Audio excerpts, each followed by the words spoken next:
মুসলমান, আল্লাহ তো আমার নবীর ইজ্জত দিছেন, কিন্তু তুমি এমন এক সমাজে বাস করো, এমন এক দেশে বাস করো, তোমার তো আফসোস করে বুক চাপড়ানোর কথা যে সেই জমিনে আল্লাহর নবীর ইজ্জত নিয়ে কুলাঙ্গাররা কথা বলে, আল্লাহর নবীর ইজ্জত নিয়ে টানাটানি করে, আল্লাহর নবীর পারিবারিক জীবনকে নিয়ে কুৎসা রটায়, আম্মা জানদেরকে নিয়ে কুৎসা রটায়। নাউযুবিল্লাহি মিন যালিক। অথচ তোমার বাবার বিরুদ্ধে বললে তুমি সইতে পারো না, মায়ের বিরুদ্ধে বললে সইতে পারো না, সন্তানের বিরুদ্ধে বললে সইতে পারো না। এটা কোনো ইমানদারের কাজ হইতে পারে না। ইমানদার তো আওয়াজ ওঠাবে, আমার বাবা চলে যেতে পারে, আমি আমার নবীর বেইজ্জতি বরদাস্ত করব না। আমার সন্তান এতিম হতে পারে, আমি আমার নবীর বেইজ্জতি বরদাস্ত করব না। আমার বিবি বিধবা হতে পারে, আমি আমার নবীর বেইজ্জতি বরদাস্ত করব না। আওয়াজ উঠাইতে হবে। বাংলাদেশে সব ধর্মের লোক সম্মানের সাথে বসবাস করবে, কিন্তু আল্লাহর নবীকে দিয়া কোন কুলাঙ্গার যদি কটূক্তি করে, খোদার কসম তাকে এই দেশে থাকতে দেওয়া হবে না। তার জন্য অন্য কোনো বিচার আমরা মানি না। একটাই সিদ্ধান্ত আসতে হবে, আল্লাহর নবীর দুশমনদের বিরুদ্ধে মৃত্যুদণ্ডের আইন পাস করতে হবে, মৃত্যুদণ্ডের আইন পাস করতে হবে।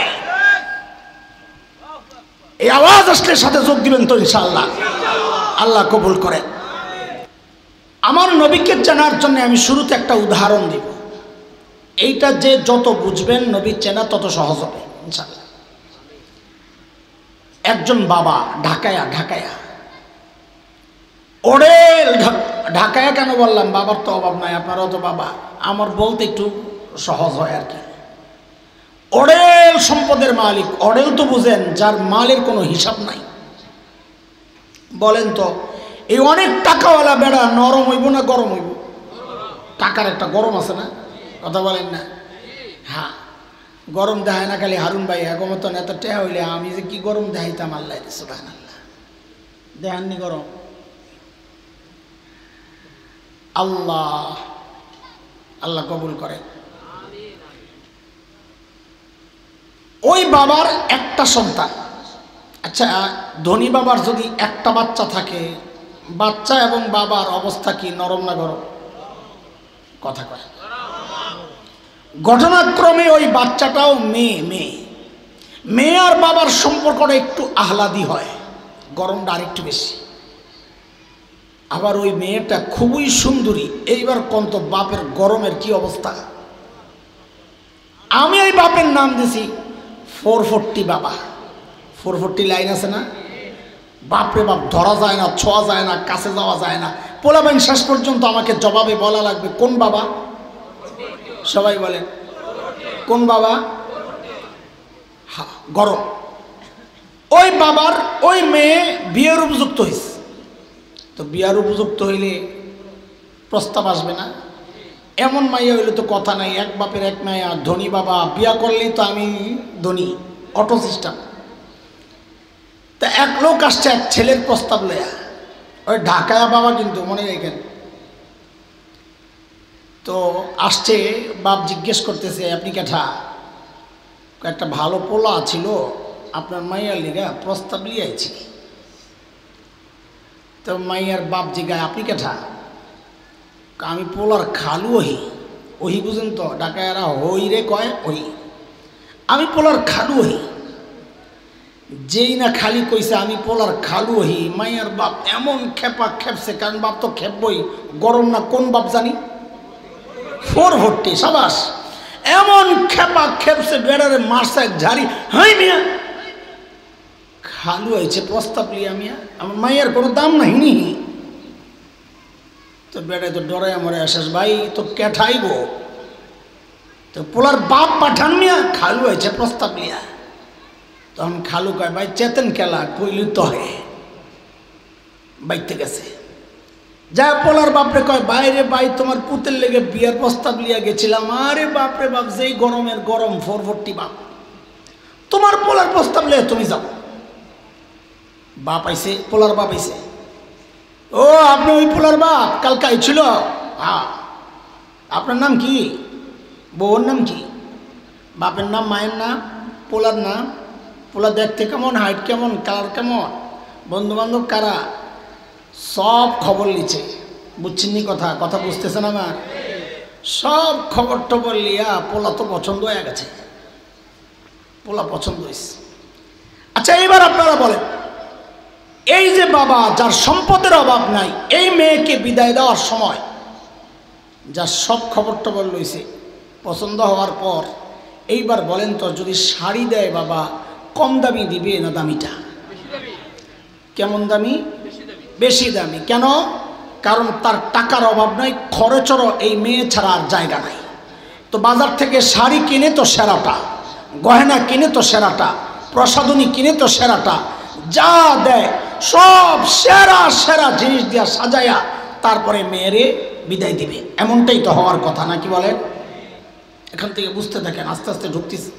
দোস্ত, একজন বাবা তার মেয়েকে যতটা ভালোবাসে, আল্লাহ সুবহানাহু ওয়া তাআলা তার প্রিয় হাবিব সাল্লাল্লাহু আলাইহি ওয়াসাল্লামকে তার চেয়ে হাজার কোটি গুণ বেশি ভালোবাসেন।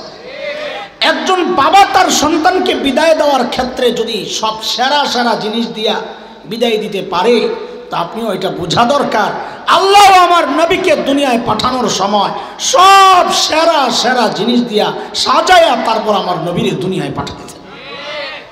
কি দিছেন সেরা? বলে তুমি কি শুনবা কও, সারা রাত বললেও তো নবীর শ্রেষ্ঠত্বের কারণগুলো শেষ হবে না। কিন্তু আমাদের উদ্দেশ্য আরেক জায়গায়, দ্রুত ওখানে পৌঁছা লাগবে, এই জন্য কিছু উদাহরণ দেই। আল্লাহ কি দিছেন সেরা? সর্বপ্রথম হচ্ছে প্রস্তাবের ব্যাপার। মেয়ের বাপ রাগ হয়েছিল, কে আইছিল প্রস্তাব লইয়া? কারে আইতে কইছে? কারে? আল্লাহরও সিদ্ধান্ত ঠিক এমনটাই। আমি আমার নবীকে যে দুনিয়ায় পাঠাবো, আমি ফ্রিতে পাঠাবো না, আমার কাছে প্রস্তাব দিয়া নিতে হবে, চাইয়া নিতে হবে। কারণ দুনিয়ার মানুষের অভ্যাস কি জানেন? যেই জিনিস অর্জন করা যত সহজ, ওই জিনিসের মূল্য তত কম দেয়।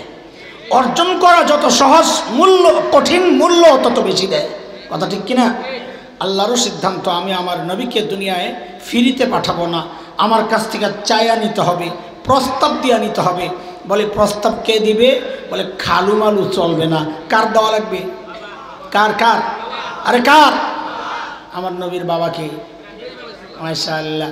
মিল্লাতা আবিকুম ইব্রাহিম হুয়া সাম্মাকুমুল মুসলিমিন।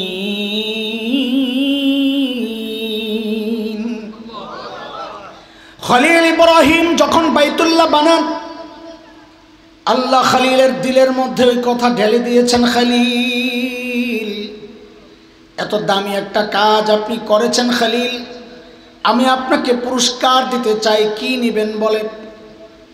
খলিল চিন্তা করলেন, সারা জিন্দেগি চায়া চায়া পাইলাম জবিহুল্লাহ ইসমাঈল, সারা জিন্দেগি চায়া চায়া পাইলাম জমজমওয়ালা। বলেন কাকে পাইছে? জমজমওয়ালা কি? ইসমাঈল আলাইহিস সালাম। বলেন না, আরে কথা বলেন। খলিল চিন্তা করছে, সারা জিন্দেগি চায়া চায়া পাইলাম জমজমওয়ালা, সুযোগ যেহেতু পেয়েছি এইবার চাইব সবচেয়ে বড়টা। খলিল এইবার চায়া বসছেন আল্লাহর কাছে কাউসারওয়ালা। কাকে চাইছে? হ্যাঁ, কাকে চাইছে? দেখেন আমি যা বলবো ইনশাল্লাহ দেখবেন, আপনারাও খেয়াল করবেন। হুদাই ঘুরতেছি মনে হইব আপনাকে, না না, আমি আসলে কোরআনের একটা আয়াতকে টার্গেট করে কথাগুলো বুঝাইতে থাকি, বুঝানো শেষ তারপরে আয়াত ফিট করি, তখন আপনাদের বোঝাটা সহজ হবে। এই যতক্ষণ যা বললাম না, যে আল্লাহর কাছে প্রস্তাব পাঠাইছেন খলিল, এটা কোরআনের কথা। বাইতুল্লাহ বানায়া খলিল হাত উঠাইছেন কি বইলা? রব্বানা ওয়াবআস ফীহিম রাসূলাম মিনহুম ইয়াতলু আলাইহিম আয়াতিক يتلو عليهم آياتك ويعلمهم الكتاب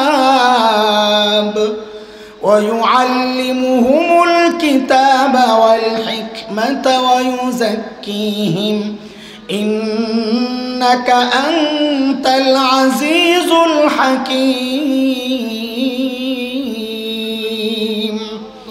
الله بيت الله تبارك এখন আবাদ করার জন্য শ্রেষ্ঠ রসুল লাগবে। আল্লাহ শ্রেষ্ঠ রসুল চাই। বলেন প্রস্তাব পাঠাইলেন কে? আমি যেমনি বলি ওইভাবে বলেন তো শুনতে মজা লাগবে। বলেন খলিলুল্লাহ। বলেন প্রস্তাব পাঠাইলেন কে? প্রস্তাবের মধ্যে আমিন বলছেন, আমিন বইলা সুপারিশ লাগায়া দিছেন জাবিহুল্লাহ। জাবিহুল্লাহ কে? মাশাআল্লাহ, এই যে আপনারা জানেন অর্ধেক কথা। তা আবার বলেন তো, প্রস্তাব পাঠাইলেন কে? সুপারিশ করলেন কে? জাবিহুল্লাহ। বলেন কে? যেই অফিসে বসে বসে কারবার চলছে, অফিসের নাম হইল বাইতুল্লাহ। অফিসের নাম কি? তা আবার বলেন তো, প্রস্তাব পাঠাইলেন কে? সুপারিশ করলেন কে? অফিসের নাম কি? আল্লাহ মঞ্জুর করলেন। ঠিক আছে, যান, খলিলুল্লাহর প্রস্তাব, জাবিহুল্লাহর সুপারিশ বাইতুল্লাহ বসে বসে কবুল কবুল, আমিও পাঠায়া দিচ্ছি হাবিবুল্লাহ। নবী যান, আপনার বাবা প্রস্তাব দিছে দুনিয়ায় যাওয়ার জন্য, চাইতেছে, যান যান। একটু থামেন, নবীর আটকায় দিয়েছেন আল্লাহ, একটু থামেন। কেন? কেন বোঝার জন্য আগে মাহফিল চিনা লাগবো, বোঝা লাগবো। প্রধান বক্তার আসার কথা 10টায়, কথার কথা। আজকে আপনাকে এই কাহিনী ঘটে নাই, আজকে বড়রা আগে বয়ান করে লিস। সাধারণত প্রধান বক্তা তো পরে বয়ান করে, তাই না? তো মাঝে মাঝে যে উল্টায় সিস্টেম, এটা রাস্তা, আজকে হলো একটা দলিল। তো প্রধান বক্তার বয়ান করার কথা 10টায়। বেচারা টাইম মতোই আইছিল, চকবাজার আয়া পড়ছে এক্সামে। আয়োজকদেরকে ফোন দিছে, ভাই ও হারুন ভাই, আইছিলাম তো টাইম মতো, এখন তো একটু দেরি হইব, 10টা মিনিট একটু চালাইতে কর। তো হারুন ভাই আস্তে করে একটা স্লিপ দেখছে, প্রধান বক্তার আসতে 10 মিনিট দেরি হবে, আরও 10 মিনিট একটু চালানোর অনুরোধ করতেছি। ভাই ও যত বড় বক্তা হোক, বয়ান ফিনিশিং দেওয়ার পর যদি কেউ আইসা খালি কয় 10টা মিনিট চালান, মেজাজটা যে খারাপ হয়, কারণ ফিনিশিং দেওয়া হয়ে গেছে। তো এখন কিছু বললে এলোমেলো কথা বলা লাগবে। পাবলিক ডিজিটাল, পাবলিক বুঝা যায় এটা যে কথা আর এখন লাইনে নাই, কথা এখন এলোমেলো শুরু হয়েছে। তখন পাবলিকের শ্রেণী হয় 3টা। কয়টা? এক শ্রেণী চুপচাপ বসে থাকে, সামনের জায়গা ছাড়ুন না। আরেক শ্রেণী বুড়া শ্রেণী যায় দূরে, একটু ওজু স্ট্যান্ডার সারতে কতক্ষণ না কতক্ষণ লাগে। আরেক শ্রেণী হয় একটু পোলাবাইন টাইপের, দূরে যায় শয়তানের লেঞ্জা টানে, খারে খারে আই বনি রে, কয় আই তো পারে, হুজুর গো ঠিক ঠিকানা নাই, বয়া বয়া খারে খারে আলাপ করে, আরে কথা কর না। এর মধ্যে প্রধান বক্তা মেসেজ পাঠাইছে, ভাই মাইকের আওয়াজ পাইতাছি। আরে বক্তারা টাইম মতো আসলে আয়োজকদের কলিজায় পানি আসে। তাড়াতাড়ি পাঠাইছে, তাড়াতাড়ি যা একটা স্লোগান দে। কেন? ওই মাহফিলটা এলোমেলো হয়ে গেছে না, এটার একটু জমানের লিগা। তো স্লোগানটা কে দিবে? যিনি আগে বয়ান করতেছেন তিনি দেওয়াটাই ভালো, কারণ তিনি তো কোরআন হাদিসের আলোচনা করতেছেন। তার বয়ান থামায়া, কোরআন হাদিসের আলোচনা থামায়া আরেকজন স্লোগান দিবে, এটা অসুন্দর, তাকেও খাটো করা হয়, ছোট করা হয়। তো সবচেয়ে ভালো হয় আগে যিনি বয়ান করতেছেন তাকে যদি বলা হয় হুজুর একটা স্লোগান, বা হুজুর নিজে যদি কয়েকটা স্লোগান দেই, হ্যাঁ অমুকের আগমন শুভেচ্ছা স্বাগতম, প্রধান অতিথির আগমন শুভেচ্ছা স্বাগতম। তো মানুষ সব দৌড়ে আয়া পড়ছে, অলিপুরি সব আয়া পড়ছে, সব দৌড়ায় আইসা মজমা জমা হয়। এরকমই তো হয় নাকি? কথা কর না। আল্লাহ আমার নবীর আটকায় দিয়েছেন, রাখেন, যায়েন না। কেন? আপনি প্রধান অতিথি মজমার, আপনি প্রধান আলোচক, প্রধান বক্তা, প্রধান মেহমান। মাহফিলটা একটু এলোমেলো হয়ে রয়েছে, আমি একটা স্লোগান দেওয়াই এলোই, মাহফিলটারে জমাই এলোই, এরপরে যান। কয় স্লোগান কে দিবে? বলে আগের বক্তা। হিসাব তো এটাই, মনে আছে না কথা? কে দিবে স্লোগান? আগের বক্তা। আগের বক্তা কে? আগের বক্তা বলে খলিলুল্লাহ। আমার নবীর আগের বক্তা কে? হযরতে ঈসা আলাইহিস সালাম। শাবাশ, মাশাআল্লাহ। আল্লাহ তাআলা ওই হযরতে ঈসাকে বলতেছেন, নবী ঈসা আপনার পরেই তো প্রধান বক্তা আসতেছে, মাহফিলটা একটা এলোমেলো, আপনি একটা স্লোগান দেন। তো হযরতে ঈসা স্লোগান ধরছেন। কোরআনে এটা আল্লাহ আনছেন কোন জায়গায়? 28 নম্বর পারা, সূরাতুস সফ, আয়াত নম্বর 6। আমি আগেই বলেছি কাহিনী কইরে টইরে আয়াত ফিট করুন। তো হযরতে ঈসা স্লোগান ধরছেন, কি বলে? আল্লাহ বলতেছেন, وَإِذْ قَالَ عِيسَى ابْنُ مَرْيَمَ يَا بَنِي إِسْرَائِيلَ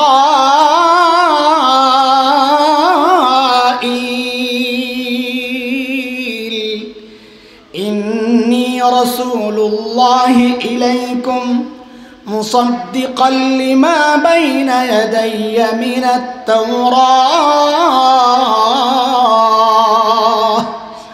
ومبشرا برسول يأتي من বা'দি ইসমুহু আহমদ। ও বনি ইসরাইল শুনো শুনো,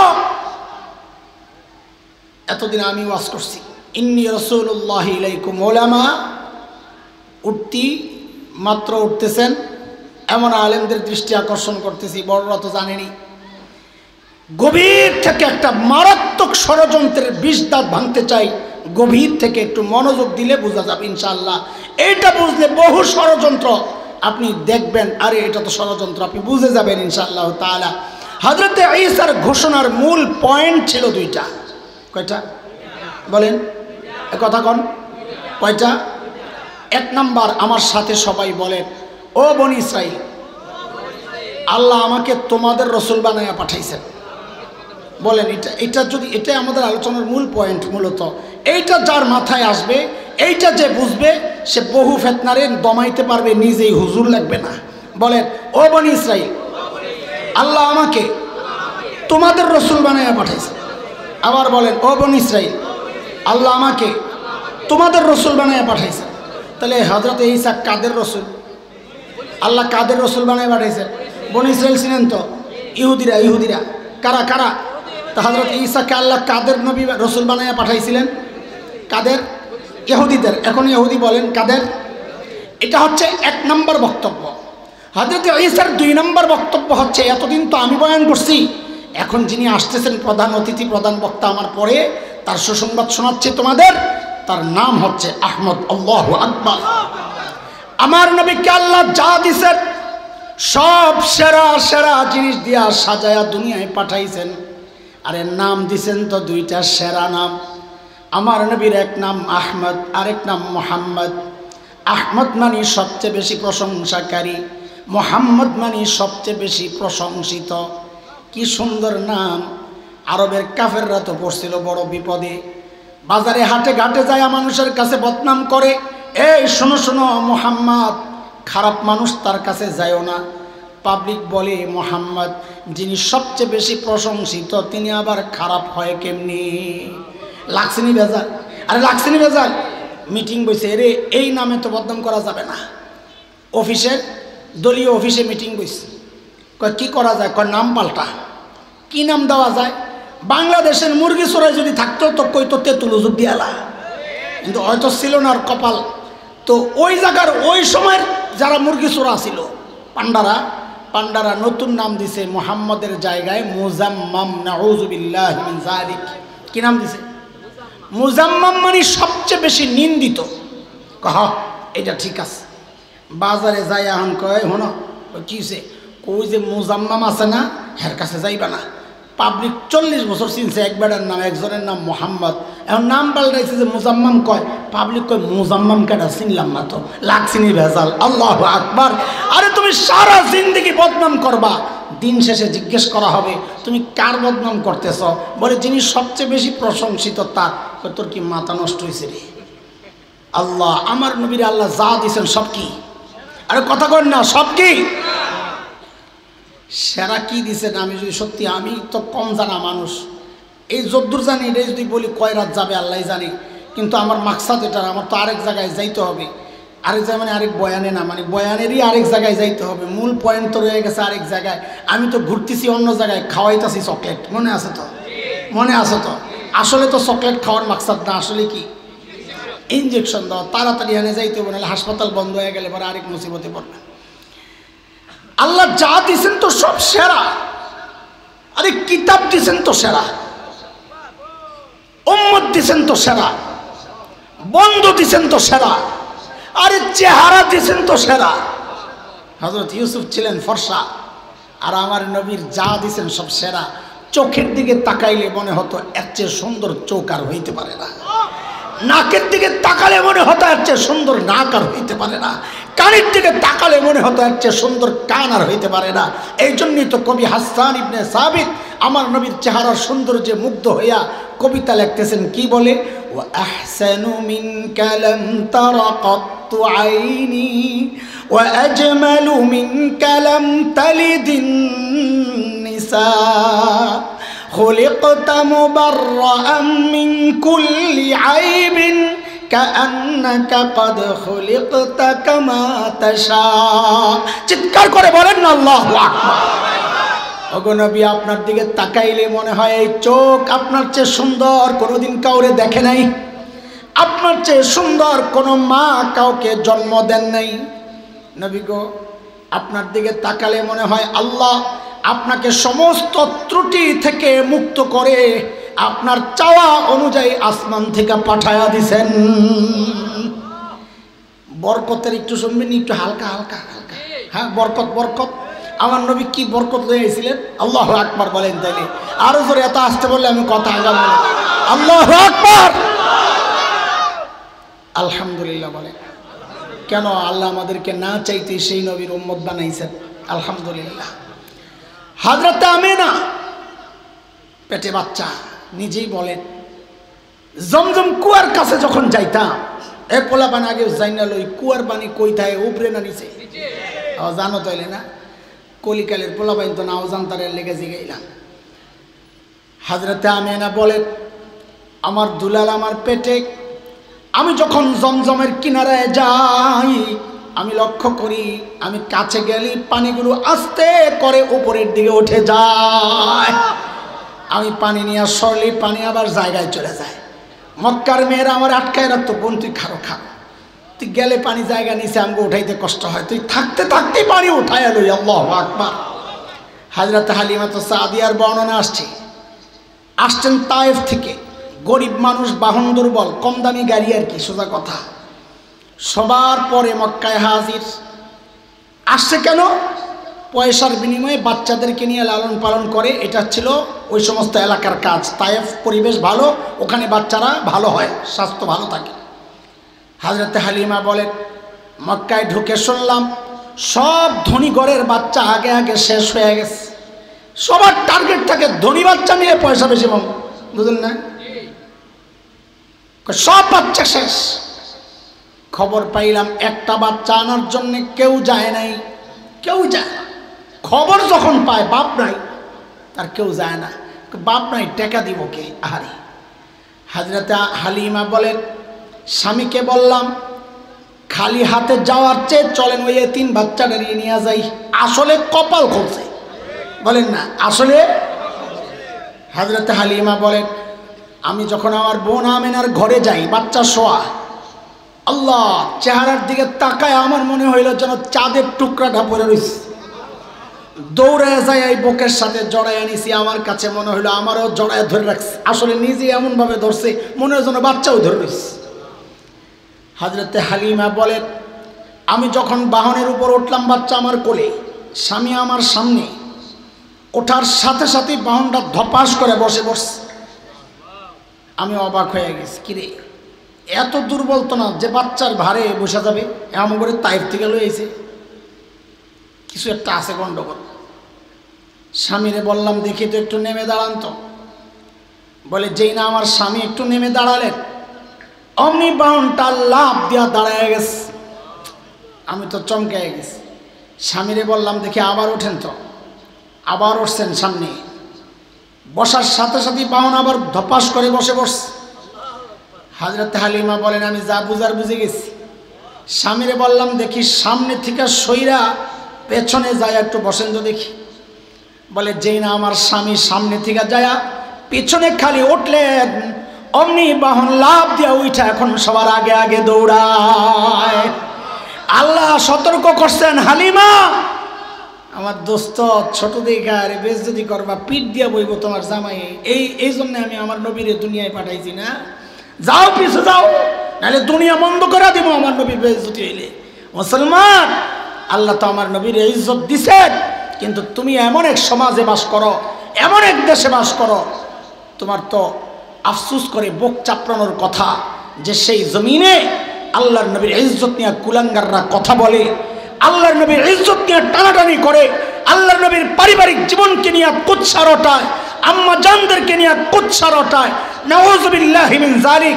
অথচ তোমার বাবার বিরুদ্ধে বললে তুমি সইতে পারো না, মায়ের বিরুদ্ধে বললে সইতে পারো না, সন্তানের বিরুদ্ধে বললে সইতে পারো না, এটা কোনো ইমানদারের কাজ হইতে পারে না।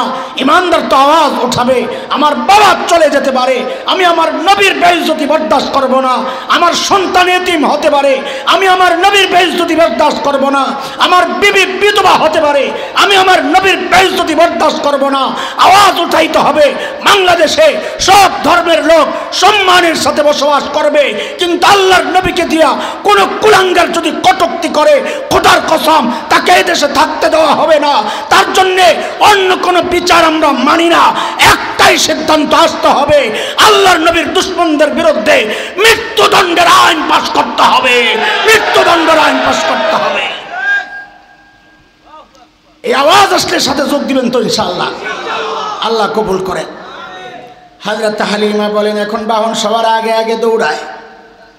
তায়েফের মেয়েরা ডাক দিছে, হালিমা কি কাহিনী কি, বাহন চেঞ্জ হয়েছে নাকি? কয় না, আগের চাই। কয় তো খাওয়াইছো কি? কয় না, কিচ্ছুই খাওয়াই নাই। কয় তো এই জোর পাইল কই? হযরত হালিমা বলেন, এটা বাহনের কেরামতি না, এটা আমার কোরাইশি মেহমানের বরকত। তায়েফ পৌঁছার পর হযরত হালিমার বকরিগুলো ঘাস খায়া যখন ঘরে ফেরত আসে, দেখা যায় দুধের ওলানগুলা দুধে ভরা। অন্য মেয়েদের বকরির ওলানে দুধ নাই। তো অন্য মেয়েরা এসে হযরত হালিমার কাছে জিজ্ঞেস করে, হালিমা তোমার বকরি দুধ খায়, এই ঘাস খায় কোন জায়গায়, একটু দেখায় দাও না ওই জায়গাটা। এই মুড়া পোলাবেন দেখলে আমরা দুষ্টামি করে বলি না, এই তোর বাপে কোন দোকানের চাইল খাওয়ায় রে? হ্যাঁ, তা হালিমারা এসে জিজ্ঞেস করে, হালিমা তোমার বকরিগুলো কোন দোকানের চাইল খায়, মানে কোন জায়গায় ঘাস খায়, একটু দেখায় দিলে আমগুলো রে হ্যাঁ তোর একটু দুধ পাইতো। হযরত হালিমা বলেন, আরে বোকার দল, এটা ঘাসেরও বরকত না, এটা বকরিরও বরকত না, এটা আমার কোরাইশি মেহমানের বরকত।